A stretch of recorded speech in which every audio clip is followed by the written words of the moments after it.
लावा त्यांना.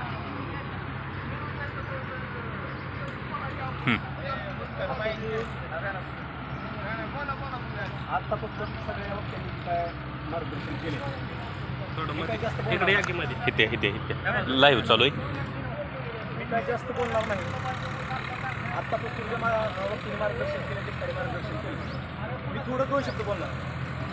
ज्यावेळेस पत्र आपण 2 तारखेच्या आंदोलनाचं दिलं त्यावेळेस 2 वेळेस तहसीलदार साहेबांनी पोलीस डिपार्टमेंटने तहसील ऑफिसला मिटिंग लावली.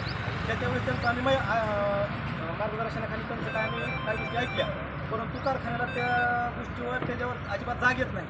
तर मी ह्या ठिकाणी थोडंच बोलतो.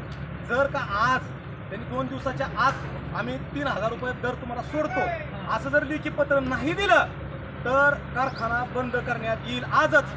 गव्हाणी तुडे टाकून आत त्यांनी जर आम्ही आजच पैसे सोडा असं म्हणणं नाही आमचं. 2 दिवसाच्या आत 2-3 दिवसाच्या आत कधी देखील 9 तारखेला 10 तारखेला तुमचं मान्य नाही. तुम्ही जे आता म्हणताय की आम्ही 9 तारखेला ह्याच्या आधी तुमचं सगळं ऐकलं आम्ही. ह्याच्या आधी 2 वर्ष 3 वर्ष तुम्ही प्रत्येक कारखान्यापेक्षा भाव कमी दिला. आमची पहिली FRP बुडवली. प्रत्येक वेळेस आम्ही तुम्हाला सहकार्य केले. आम्ही तुम्हाला कसलाही त्रास आत्तापासून दिलेला नाही.